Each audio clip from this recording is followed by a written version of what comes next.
মেয়ে যে সেলিব্রিটি অনেকেই তাকে চিনে জনপ্রিয়, মা হিসাবে আপনার আসলে কেমন লাগে? আমার কাছে ভালো লাগে না। আরে এরা কারা? ওকে ও দেখতে অনেক বেশি কিউট ছিল। গ্রুম এটাই, ভবিষ্যতে যেন সে একদম ভালো মানুষ হতে পারে। ভাই খালা আম্মার কথা শুনে মনে হইতেছে সে তার মেয়েকে দিয়ে বিজনেস করাতে চায় না, কিন্তু টাকা পয়সার এতই অভাব পড়ছে বিজনেস না করেও পারতেছে না। তোর বাপেতে বিয়া বই আমার জীবনটা শেষ, এর টেয়া নাই পয়সা নাই কিচ্ছু নাই। মানে কি বলবো? আমার মনে হয় আপনার বলার কোনো প্রয়োজনই নাই, যা বলার সবকিছু আমিই বলে দেই। ভাই শুরুতেই সতর্ক বার্তা, পাশে হেডফোন থাকলে কানে দাও, আর না হয়তো দুটো কদম জোড়া দুই কানে দাও। যতই হোক বাদাম দিতে হবে দেশি। আমি যতটুকু জানি বাঙালি মেয়েদের ধৈর্য বেশি।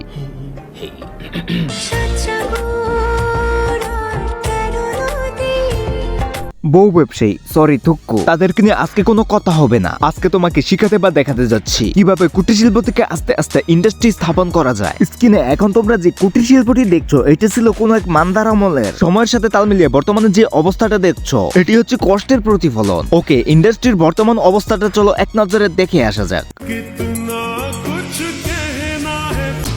Thank you in advance. I don't wanna dance. White the skin, girl, hot to black. BeiDou বলতে ভুলে গেছি, টাকার সাথে মানুষের এমন একটি সম্পর্ক, জাম করতে বললে জাম করবে, উঠতে বললে উঠে দাঁড়াবে, শুইতে বললে শুয়েও পড়বে। ভাই ঠিক তেমনই, ট্যালেন্ট কম ড্রামা বেশি, হাত পা চালায় কম মুখ চালায় বেশি।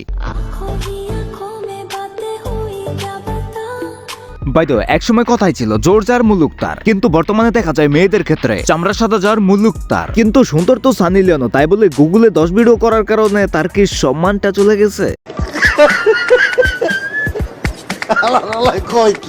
ভাই হাসার মতন আর লজ্জা পাওয়ার মতন কোনো কিছুই বলিনি, একটু লজিক্যালি চিন্তা করে দেখো রিমা স্মার্ট ডেইজি কি বলেছিল।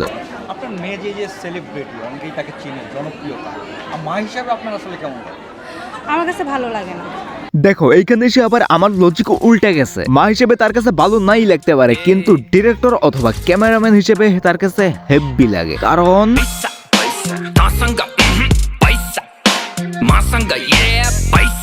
এমন কপাল কয়জনের হতে পারে বলতে পারো একেবারে সাত কপালের ভাগ্য। মা কোনোভাবে চায় না তিনি তারকা হোক, কিন্তু টাকার কাছে তারকাও হার মাইনা গেছে। ভাই বর্তমানে যদি তাহার বয়স 18 বা 20 বছর হয়ে থাকে, এই বয়সে ড্রেস যেইভাবে ফাটল ধরছে, মনে হয় 25 থেকে 30 বছর বয়সে সানি লিওনের ফ্যান ফলোয়ার হয়ে যাবে। সিম্পল লজিক, মা যদি হয় এতটুক শৌখিন, তাহলে তার হাতে গড়া ইন্ডাস্ট্রি বা কুটির শিল্প সময়ের সাথে তাল মিলিয়ে উন্নতি লাভ করবে না, এটার গ্যারান্টি আমি মেহেদি দিতে পারবো না। यहाँ काम करने के पैसे मिले, नखरे दिखाने के ना। যেটা হোক মা মেয়ে নিজেদের পার্সোনাল বিষয়, কিন্তু সাজা হয়তো তোমাকেও বুক করতেই হবে। অ্যাডভাইস ফর অ্যাজ এ মুসলিম। लोगों से पूरी पिक्चर बची है अभी प्रोमो देख, मेरे किस्से सुनोगे तो रो दोगे, लश्करी खुशी बच्चों दीनी दोनों से। ভাই তোমরা কি দেখছো? ভিডিওটি ভালো লাগলে লাইক করে দাও, আর যদি মনে গেঁথে থাকে তাহলে সাবস্ক্রাইব করে দাও। এমন ভুল যাতে তোমার খালা আম্মা কোনোদিন না করে, সেই জন্য ভিডিওটা ফরওয়ার্ড করে দাও, আই মিন শেয়ার করে দাও, কমেন্ট করে দাও এমন কিছু পাপিদের পাপ যাতে আমি ধরে দিতে পারি ঠাপ, যাতে ফিরে পাই হুশ যদি হয়ে থাকে বেহুশ। আজকের জন্য বাই।